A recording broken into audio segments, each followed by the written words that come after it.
నమస్కారం. లక్ష్మి చెప్పే కథలకు స్వాగతం. వీణులతో వీక్షించటానికి సిద్ధం కండి.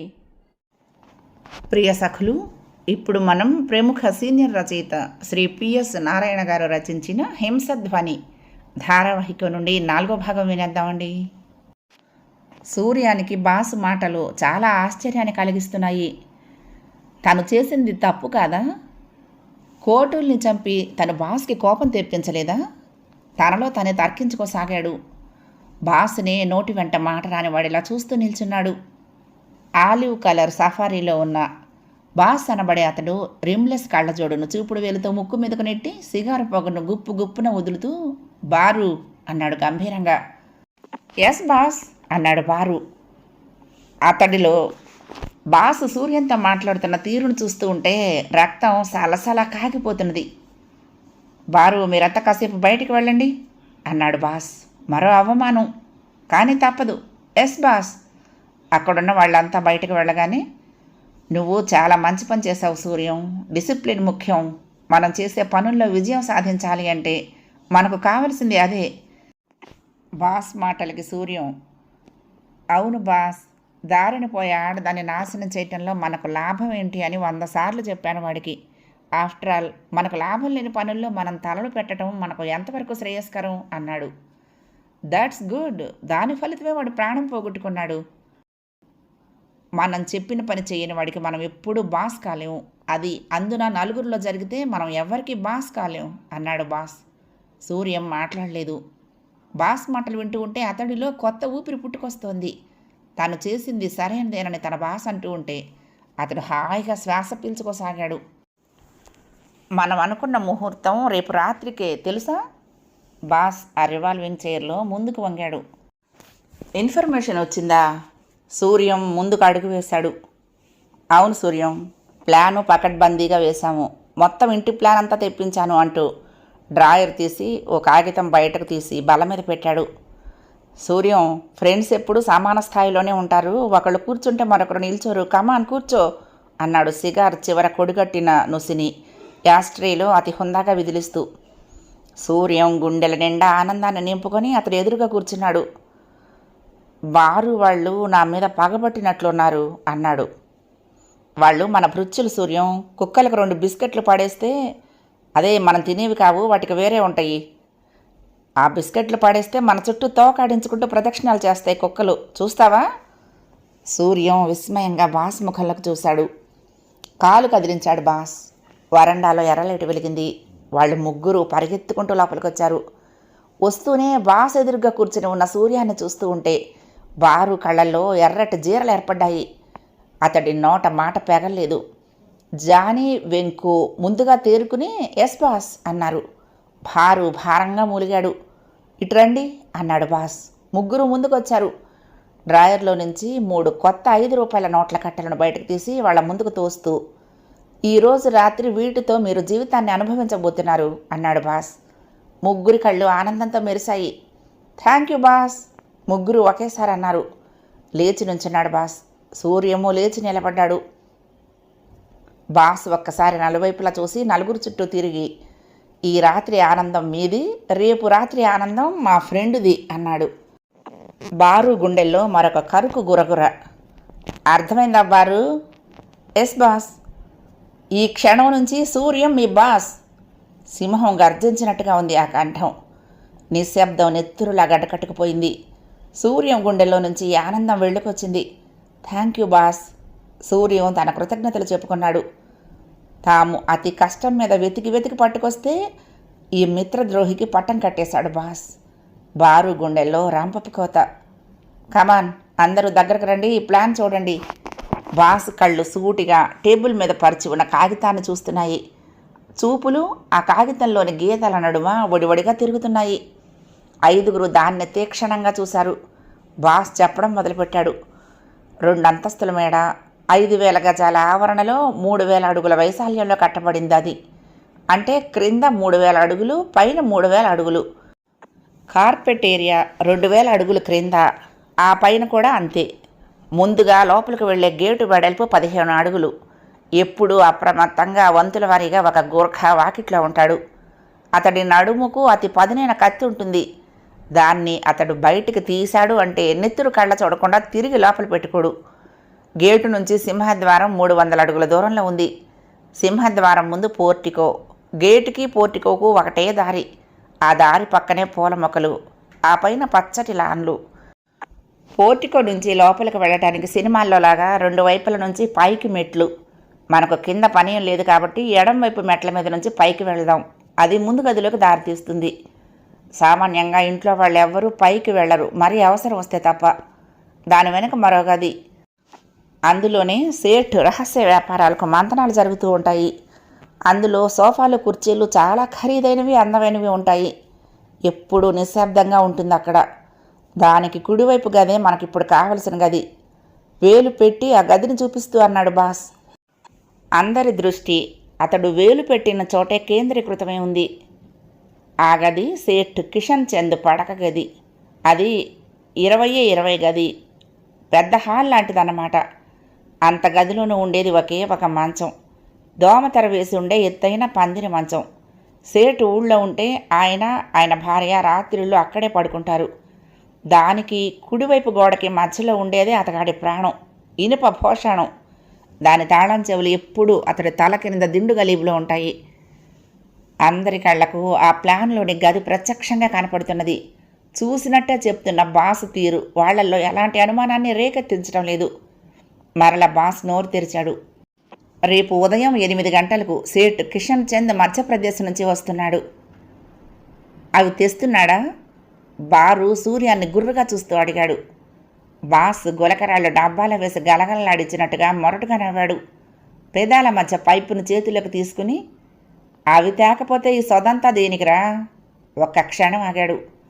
20 లక్షలు ఖర్చు చేసి కొన్న అతి విలువైన రాజాభరణాలు తీసుకుని వస్తున్నాడు. సరిగ్గా మర్నాడు అదే సమయంలో అవి ఆ ఇంట్లో నుంచి బయటకొచ్చి విదేశీ ప్రయాణానికి గాను తమ మొదటి అడుగు వేసి గీత దాటుతాయి. అందుకే ఎట్టి పరిస్థితుల్లోనూ రేపు రాత్రికి అవి మన చేతుల్లోకి వచ్చేయాలి. అర్థమైందా? Yes boss. ఇంకా తెలుసుకోవాల్సింది ఏమైనా ఉందా? No boss. బాస్ కూర్చున్న డ్రాయర్ తెరిచాడు. అందులో నుంచి ఓ పిస్టల్ తీసి సూర్యం ముందుకు నెడుతూ, 6 గుళ్ళున్నాయి.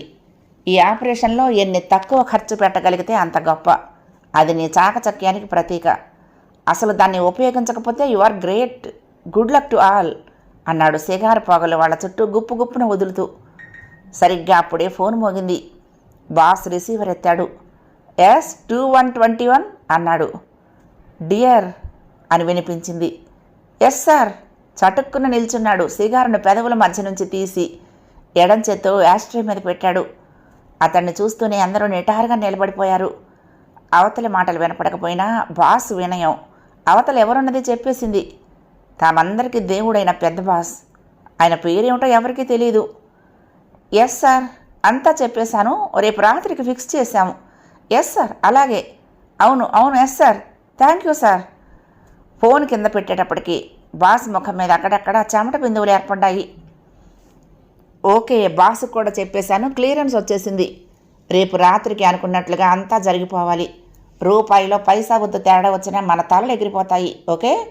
సూర్యన్ చెప్పే మాటలు మీరు తూచా తప్పకుండా వినాలి, పాటించాలి. ఓకే? అప్పుడు మధ్యాహ్నం 12 గంటలైంది. అదే సమయంలో సుందరి ముందు గదిలో కూర్చుని పుస్తకం చదువుకుంటోంది. నరహర్ వచ్చాడు. అక్క, బడికెళ్ళలేదా అడిగాడు. లేదురా, ఒంట్లో బాగోలేదు. నీ భోజనం అయిందా అంది పుస్తకాన్ని పక్కన పెడుతూ. అయ్యిందక్క. ఏమిటి సంగతి, ఎలా వచ్చావు? ఒకసారి అటు ఇటు చూసి నసుగుతున్నట్టుగా అక్క అన్నాడు. అక్కడే ఆగిపోయి, చెప్పు. ఓ 10 రూపాయలు కావాలక్క. ఉలిక్కి పడింది సుందరి. క్షణంలో మొన్న పురుషోత్తం మాస్టర్ అన్న మాటలు గుర్తుకొచ్చాయి. దేనికిరా అంది మనసులోని కలవరాన్ని చిరునవ్వుతో కప్పిపుచ్చుకుంటూ. కావాలక్క. కావాలి కావాలి అంటావు, దేనికో చెప్పవు. ఇవ్వను పో. అసలు నువ్వు సరిగ్గా చదువుతున్నావా అని విసురుగా అంది. అతడు తల వంచుకున్నాడు. ముఖమంతా అవమానంతో ఎర్రబడగా. అతడు మారు మాట్లాడలేదు. వెనక్కు తిరిగి నీరసంగా అడుగులు వేసాగాడు. వెళ్ళిపోతున్న అతన్ని చూస్తూ ఉంటే ఆమెకు జాలేసింది. వేధవకు ఏమైనా పుస్తకానికి డబ్బులు కావాలేమో అన్నట్లుగా లేచి పిలవబోయింది. కానీ పురుషోత్తం మాస్టారి మాటలు అతడికి ఆమెకు మధ్య అడ్డుగోడలా నిలిచాయి. నరహరి వెళ్ళిపోయాడు. ఆమె గుండెల్లో ఆవేదన. చెడిపోతున్న ఈ విద్యార్థుల జీవితాలు, సినిమాల్లో టీవీలలో గిలగిలలాడుతూ కొట్టుకుంటూ నేల మీద దొర్లుతున్న యువకులు యువతులు, ఈ డ్రగ్స్. ఆమె గుండె రాయింది. పోనీ వేధమని అనుకుంది. సరిగ్గా అప్పుడే వాకిట్లో రాజదూత ఆగింది. దాని మీద నుంచి ఇన్స్పెక్టర్ ఆనంద్ దిగాడు. ఆమెను పలకరిస్తున్నట్లుగా నవ్వుతూ మరింత ఉక్కిరి బిక్కిరి చేస్తూ, నమస్తే మేడం అన్నాడు. నమస్తే నమస్తే, రండి తడబడింది సుందరి. ఇటువైపుగా వెళ్తూ మీకు థ్యాంక్స్ చెప్దామని ఆగాను. ఆ రాత్రి దెయ్యాల మేడలో దెయ్యాల అరుపులు విని భయంతో తుప్పలకు అడ్డం పడి పరిగెత్తానన్నారు కదా, అవి దెయ్యాలు కాదు మేడం. అప్పుడు ఆ మేడలో ఘోరంగా ఓ హత్య జరిగింది.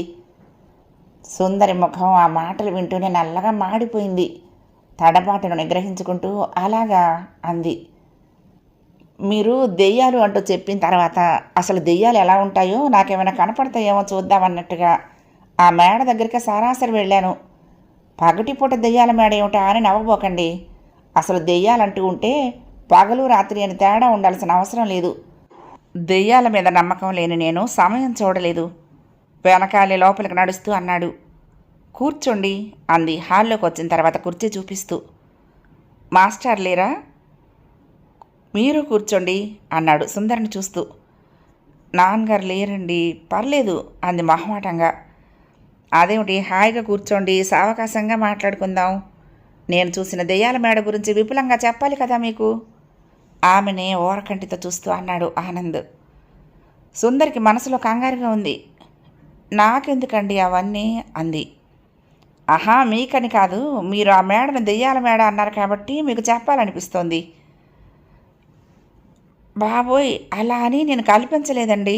ఊళ్ళో అందరూ అనుకుంటూ ఉంటే నేను అన్నాను. సుందరి తెచ్చిపెట్టుకుని నవ్వుతూ అంది. ఆనంద్ పెద్దగా నవ్వాడు. పోనీయండి, అలా అని ఎవరన్నా మనం వాటిని నమ్మినా నమ్మకపోయినా అక్కడ ఓ హత్య జరిగిందనే విషయం నిజం. దాన్ని కాదంటానికి వీల్లేదు. ఆనంద్ పెద్దగా నవ్వేశాడు. ఎవరండి హత్య చేయబడింది? గుండెలు చిక్కపట్టుకు అడిగింది.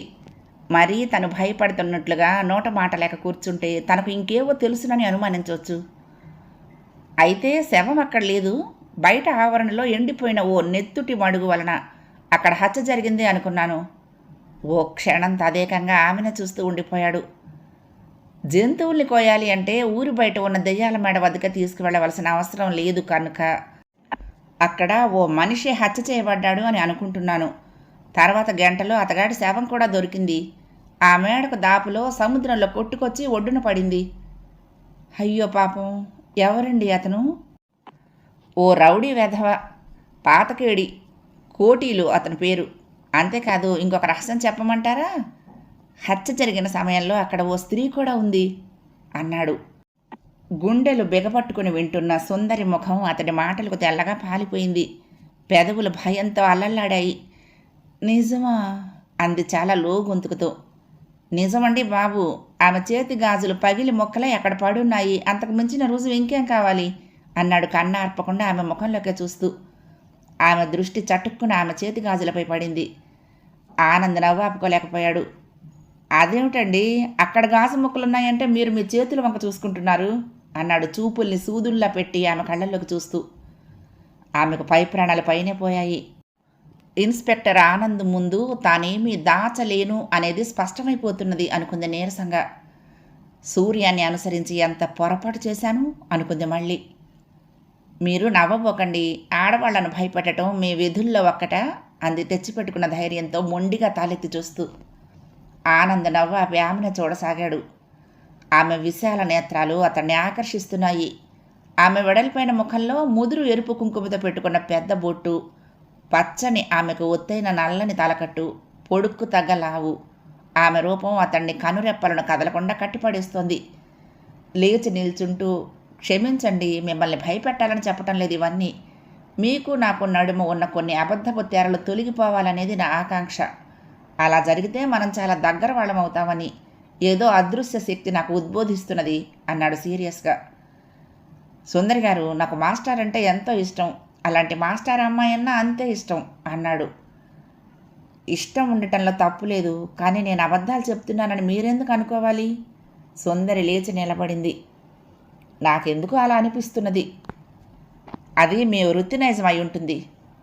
అయ్యుండొచ్చు కూడా. భుజాలు ఎగరేస్తూ అన్నాడు. నా మాటల్ని ఇలా మార్చుకుంటే ఎలా ఉంటుందో చూడండి. ఆ రాత్రి జరిగిన సంఘటనలో నాకు చెప్పవలసిన ఇంకా కొన్ని విషయాలు మీ దగ్గర మిగిలే ఉన్నాయని అనుకుంటున్నాను. మీరు ఏకీభవిస్తారా? అడిగాడు.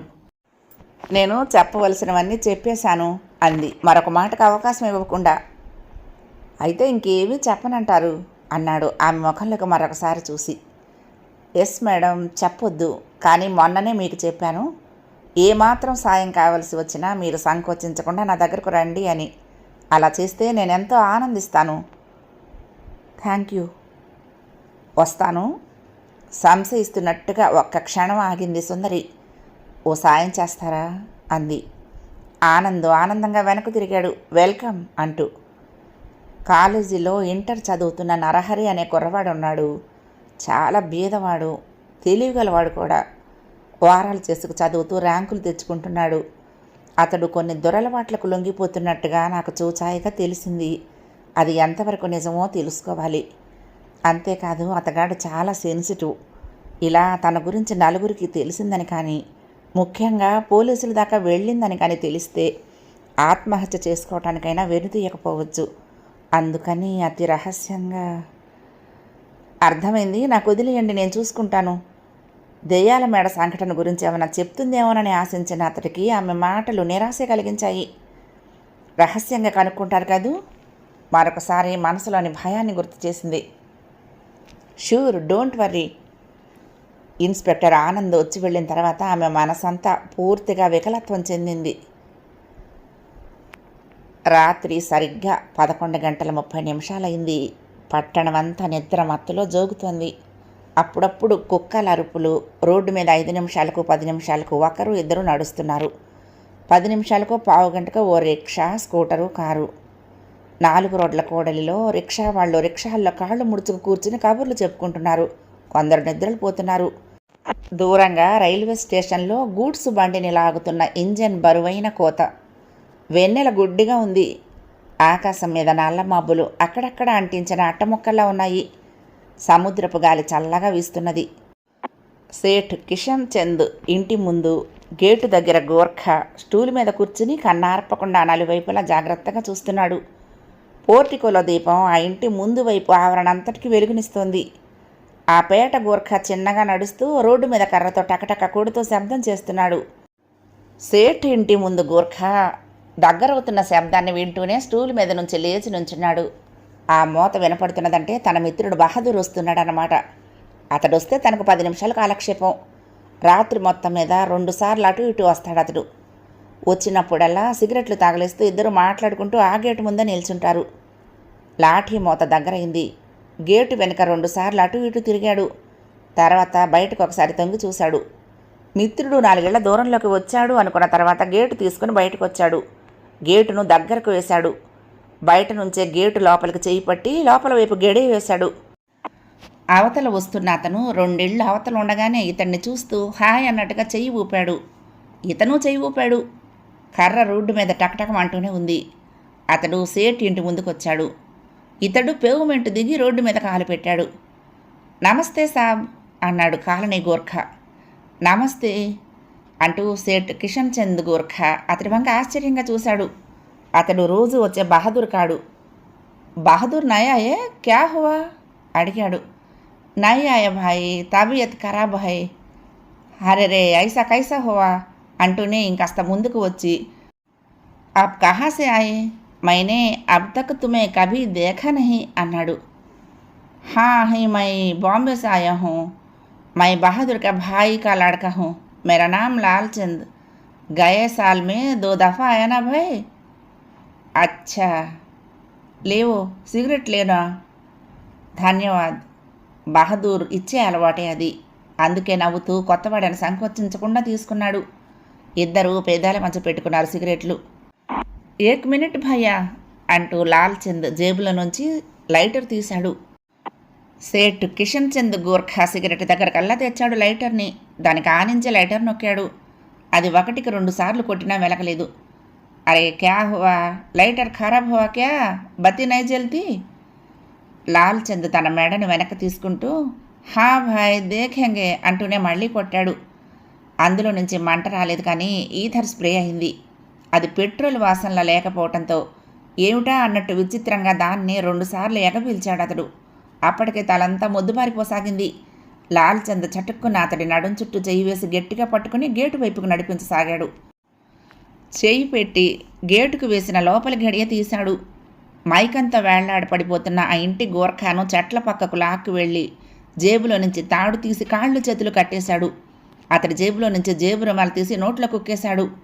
సరిగ్గా అదే సమయంలో సూర్యం, బారు, వెంకు, జాని 4 వైపుల నుండి ఒక్కొక్కరుగా వచ్చి తీసి ఉన్న గేటు నుంచి లోపలికి వెళ్ళిపోయారు. వాళ్ళ స్నేహితుడు గేటు వేసి పక్కగా స్టూల్ మీద తల వంచి కూర్చున్నాడు. అప్పుడు 11:45 ఆ గుడ్డి వెన్నెల్లో నలుగురు చెట్ల మధ్య అటు ఇటు 2 నిమిషాలు పైకి వెళ్ళేటందుకు దారి వెతుకుతున్నట్లుగా చూసుకుంటూ తిరిగారు.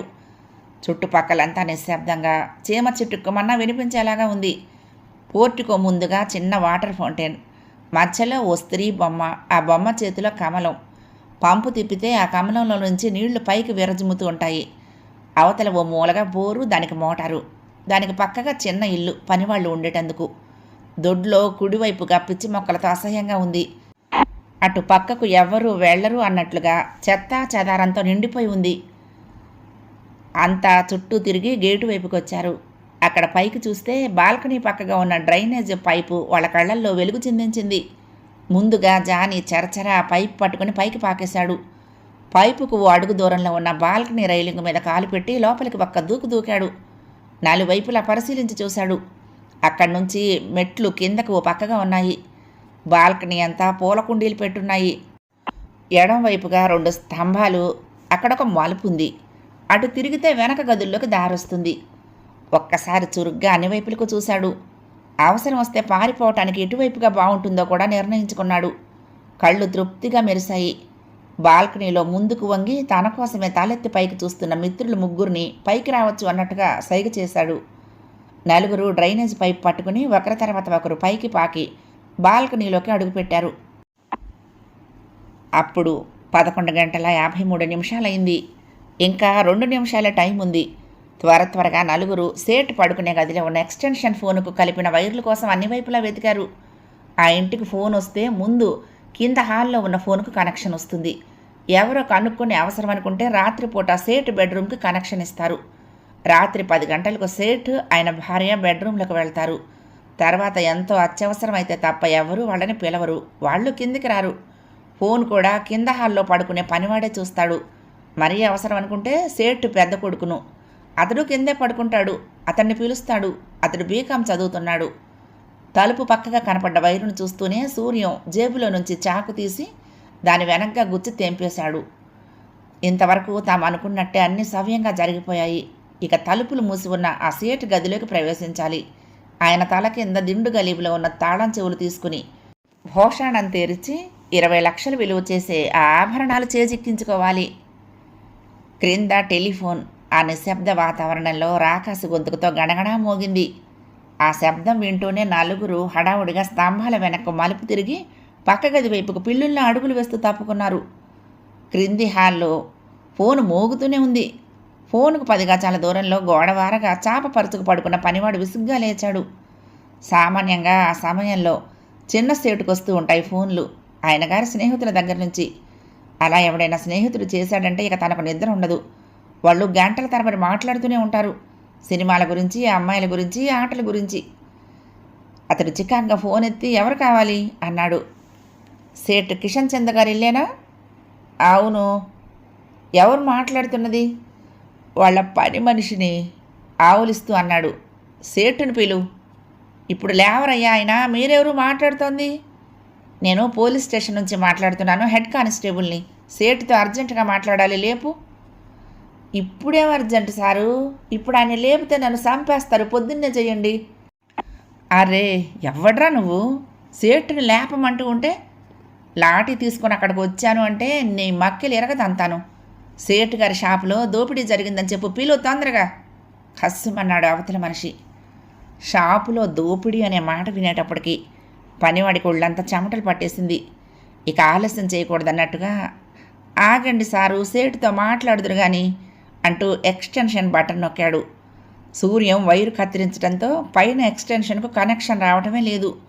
నొక్కి నొక్కి అతడి చేతులు నొప్పులు పుడుతున్నాయే కానీ పైన సేటు ఫోన్ ఎత్తటమే లేదు. దాంతో అతడికి కాళ్ళు చేతులు ఆడకపోవడంతో ఒక్క ఉదుటిన పైకి పరిగెత్తాడు. ఉండండి సారు, ఒక్క క్షణంలో అయ్యగారిని పిలుచుకొస్తా అంటూ. అవతల కంఠం ఖంగుమంది. త్వరగా పిలవరా, ఎంతసేపు దీన్ని పట్టు కూర్చోటమేనా నా పని? గోడ గడియారం హాల్లో 12 గంటలు కొట్టింది. పైకొచ్చినవాడు సేటు గది తలుపును పిచ్చి పట్టినట్లుగా ధన్మని బాధసాగాడు. సేటుకు మెలకు వచ్చింది. సేట్ సాబ్, సేట్ సాబ్ అంటున్న పనివాడి కంఠం వింటూనే హడావుడిగా లేచి తలుపు తీసి, ఏంరా ఏమైంది అన్నాడు ముఖం చిట్లించి విసుగ్గా. పోలీస్ స్టేషన్ నుంచి హెడ్ కానిస్టేబుల్ సాబు ఫోన్ చేస్తున్నాడు సార్, మిమ్మల్ని అర్జెంటుగా రమ్మంటున్నాడు. మన షాపులో దొంగలు పడ్డారట. శరీరము కంఠము వణుకుతూ ఉండగా గడగడ అప్పచెప్పినట్టుగా చెప్పేశాడు. హరే రామ్ హరే రామ్ అంటూనే సేటు చెమటలు కారుస్తూ, ఫోన్ ఏది, కనెక్షన్ ఇవ్వు అన్నాడు వెనక్కు తిరుగుతూ. మీరే కిందకి రండి సాబు, పైది పని చేయటం లేదల్లే ఉంది. ఇందక్కడి నుంచి దాన్ని నొక్కుతూనే ఉన్నాను. సేటు తన బరువైన శరీరాన్ని రొప్పుతూ కిందకు దొర్లించాడు మెట్ల మీదుగా. చిన్న సేటును లేపు, కారు బయటకు తీయమను అరుస్తున్నట్టు చెప్తున్నాడు మెట్ల మీదనే. కిందకు వచ్చి ఫోన్ ఎత్తితే అప్పటికే అది డిస్కనెక్ట్ అయింది.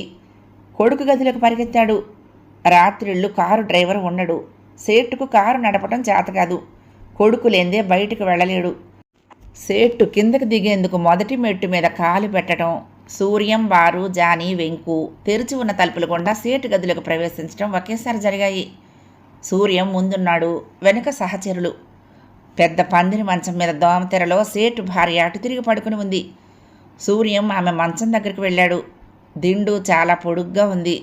దానిమీద ముదురు రంగు సిల్కు గుడ్డ గలీబుంది. గలీబు ఆమె తల పెట్టుకుని పడుకుని ఉన్న వైపుకు తెరిచింది. ఆ పరిస్థితుల్లో ఇక తను ఆలస్యం చేయవలసింది ఏమీ లేదనిపించింది. వెంటనే జేబులో నుంచి మడతలు పెట్టి ఉన్న రుమాలు తీసి ఒక మడత విప్పాడు.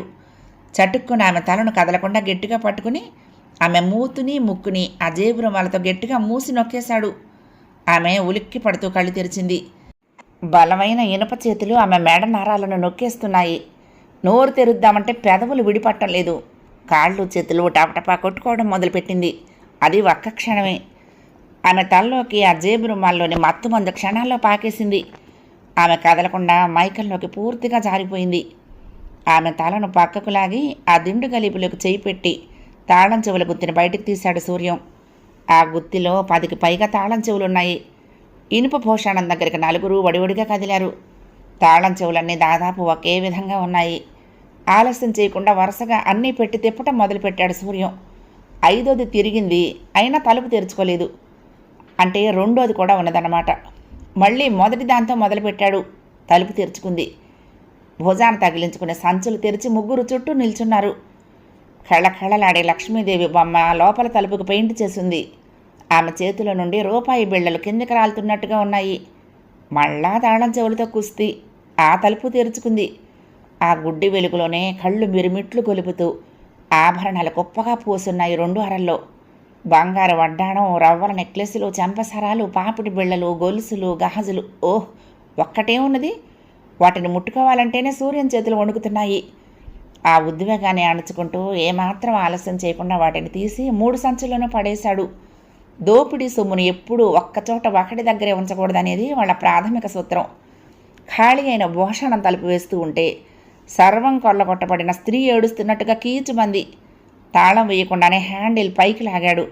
జేబులో నుంచి జేబు రుమాలు తీసి దాన్ని శుభ్రంగా తుడిచాడు. వేలు ముద్రలు కనపడకుండా తాళం చెవుల్ని జేబు రుమాలతో రుద్దేశాడు. వెనక్కు తిరిగొచ్చి సేటు భార్య తల కింద దిండు గలీబులో పడేశాడు వాటిని. తృప్తిగా శ్వాస పీల్చుకుంటూ తాలెత్తి మిత్రుల వంక చూసి ఇక బయలుదేరదామన్నట్లు సైగ చేశాడు. ఆ క్షణంలోనే మెట్ల మీద అడుగుల సవడి వినపడింది. సేటు తన భార్య శరీరాన్ని బరువెక్కిన గుండెతో రొప్పుతూ రోస్తూ పైకి లాక్కొస్తున్నాడు. తన మంచం మీద తల క్రింద దిండు గలీబులో ఉన్న తాళం చెవులు గుర్తును తీసుకుని షాపుకు వెళ్లాలని ఆదుర్ద పడుతున్నాడు. షాపులో దోపిడీ జరిగిందంటేనే ఒళ్ళంతా గజగజ వణికిపోతున్నది, చెమటలు పట్టేస్తున్నాయి. తను ఈ రోజుతో సర్వనాశనమైనట్లే. క్విక్ వినపడకుండా అన్నాడు సూర్యం. జాగ్రత్త. వాళ్ళు 4 ఆ బెడ్రూమ్లో నుంచి కాలు బయట పెట్టబోతున్న సమయంలోనే సేటు మెట్లెక్కేసి వగర్చుకుంటూ ముందు గదిలో కాలు పెట్టాడు. నలుగురు చిటికలో కర్టెన్ల వెనక్కు మాయమయ్యారు. సేటు హడావుడిగా లోపలికొచ్చి పెళ్ళాం తలను పక్కకు జరిపి తాళం చెవులు తీసుకుని గట్టిగా 2 చేతులతోనూ పట్టుకున్నాడు. తన ప్రాణాన్నే గుప్పెడితో భద్రంగా పట్టుకున్నంత తృప్తిగా. ముందుకు వంగి భార్య తల మీద చెయ్యి వేస్తూ, తలుపేసుకో, నేను బయటికి వెళ్ళొస్తాలే అన్నాడు. ఆమె కదల్లేదు, మెదల్లేదు. ఆమె తలను పట్టుకుని అటు ఇటు ఊపి, లెమ్మంటుంటే నీకు కాదు, జల్దీలే, అక్కడ కొంపలు అంటుకున్నాయి అన్నాడు ఆదురుదాగా. ఆమె ఊ అని కూడా అనలేదు. మంచం తలవైపు ఉన్న ట్యూబ్లైట్ స్విచ్ నొక్కుతూ, అరే క్యా హువా, జల్దీ ఉఠోనా అన్నాడు త్వరగా. లైట్ వెలిగింది. నలువైపులా ఉన్న కర్టెన్లు గాలికి కదిలినట్టుగా కదిలాయి. బయట చీకట్లాగానే భయంకర నిశ్శబ్దం ఆవరించింది ఆ గదినంతా. భార్య భుజాలు పట్టుకుని గట్టిగా ఊపాడు సేట్. కళ్ళు మూతలు పడి అపస్మారక స్థితిలో ఉన్న ఆమెను భయంగా చూస్తూ ఆమె ముక్కు దగ్గర చేయి పెట్టి చూశాడు. ఊపిరాడుతూనే ఉంది. పొట్ట మీద చీర చెంగు తీసి చూశాడు. పైకి కిందకి ఆడుతూనే ఉంది. గబగబా ఆమెను పట్టుకుని పిచ్చి పట్టిన వాడిలా ఊపేశాడు. అయినా ఆమె కళ్ళు తెరవలేదు. పెద్దగా అరిచాడు. ఇక గుండెల్లోని బాధను నిగ్రహించుకోలేక దుఃఖం ఒక్క ఉదుటిన బయటకు వెళ్ళకొచ్చింది. ఒరే రాజాబేటా, సభలో గావరే అంటూ పెద్దగా అరిచాడు. షాపు దోపిడీ అయింది. భార్య ఉలుకు పలుకు లేకుండా పడిపోయింది. ఏమైందో తెలియటం లేదు. తనకేం జరుగుతోంది ఈ రోజున? అంతా అయోమయంగా ఉంది. కర్టెన్ల వెనక గుండెల్లో అలజడి. సేట్ అరుపుకు కింద వాళ్ళంతా పైకొచ్చారు అంటే తమ పరిస్థితి ఇరకాటంలో పడుతుంది. తామంతా కానీ ఏ ఒక్కరైనా కానీ వాళ్ళ దృష్టిలో పడక తప్పదు. అలా పడటమే జరిగితే తమకు తప్పించుకునే అవకాశమే లేదు. ఇంతవరకు నిర్విఘ్నంగా జరిగిన పనంతా క్షణంలో బూడిదలో పోసిన పన్నీరవుతుంది. ఇక ఏమాత్రం ఆలస్యం చేయకూడదు. సూర్యం మెరుపులా తెర వెనక నుంచి బయటకొచ్చాడు. బారు బయటకొచ్చాడు. అది గమనిస్తూనే జానీ వెంకు కూడా వచ్చారు. క్రింది వాళ్ళంతా వచ్చేలోగా తాము ఆ గది దాటి బయటకు వెళ్ళిపోవాలి. సేటు కంఠం నుండి మరొక మాట బయటకు రాకూడదు. కర్టెన్ల వెనక నుంచి అకస్మాత్తుగా అక్కడ ప్రత్యక్షమై తన చుట్టూ నిల్చున్న నలుగురిని చూసేటప్పటికీ సేటు గుండె అదిరిపోయింది. అతడి చేతి వేళ్లు తాళం చెవుల చుట్టూ బిగుసుకుపోయాయి. భయంతో కళ్ళు పెద్దవి చేసి చోర్ చోర్ అని పెద్దగా కేక పెట్టడానికి గాను నోరు తెరవబోయాడు. జానీ ఒక్క క్షణం కూడా ఆలస్యం చేయలేదు. చేతిలో తయారుగా పెట్టుకున్న కత్తిని అతడి వెన్నులోకి బలంగా దించేశాడు. ఓ చేతిని ముందుకు చాచి అతడి నోటి నుండి వెలువడబోయే కేకను బయటికి రాకుండా నొక్కి పెడుతూ. సేటు కంఠం మరి పెగల్లేదు. జానీ వదిలేయగానే మంచం మీద స్మారకం లేకుండా పడి ఉన్న భార్య మీదకు ఒరిగిపోయాడు సేట్. క్విక్ అన్నాడు జానీ. పరిగెత్తాలి అన్నాడు వెంకు. సూర్యం ఆ హత్యకు షాక్ తిన్నట్లుగా ఫీల్ అయ్యాడు. తమ ప్లాన్లో లేని సంఘటన అది. బాస్ ఏం చెప్పాడురా, వాణ్ణి చంపకుండా 2 నెత్తిన కొట్టినా ఆకాశంలో నక్షత్రాలు చూస్తూ పడిపోయేవాడు కదరా, మనం పారిపోయేవాళ్ళం అన్నాడు. వాడు బ్రతికుంటే 1,00,000 విషయాలు బయట ప్రపంచానికి చెప్తాడు, అదొక తలనొప్పి. ఇంకెవడు ఎవరికి చెప్పేది లేదు, నడవండి అన్నాడు జానీ. సాక్ష్యమే లేదు, ఇక హత్య చేసింది ఎవరో పైన దేవుడికి కూడా తెలియదు అన్నాడు. సూర్యం తామాయించుకున్నాడు. అది ఆలోచించే సమయం కాదు, వాదులు అడుకునే సమయం కాదు. క్షణం ఆలస్యం జరిగినా సర్వనాశనం అయిపోతుంది. ఆల్ రైట్, జరిగింది ఏదో జరిగింది, పదండి, సంచులు జాగ్రత్త. ఈ సాక్ష్యం కూడా దేనికి? పోలీసు వాళ్లకు మన వెంట్రుక దొరికినా మనం దొరికినట్లే అంటూ సేటు వెన్నులో పిడి వరకు దిగి ఉన్న కత్తిని ఒక్క గుంజుతో బయటకు లాగాడు. సరిగ్గా అప్పుడే ఆ గదిలో ఒక ఫ్లాష్ వెలిగింది. 4వ భాగం సమాప్తం. ప్రియ సఖులు, ఈ కథ మీకు నచ్చితే తప్పకుండా లైక్ చేయండి, షేర్ చేయండి, కామెంట్ చేయండి, సబ్స్క్రైబ్ చేసుకుని నన్ను ఎంకరేజ్ చేయండి. ఉంటానండి. ప్రేమతో లక్ష్మి, కృష్ణా తీరం దుర్గమ్మ సన్నిధానం. నమస్తే.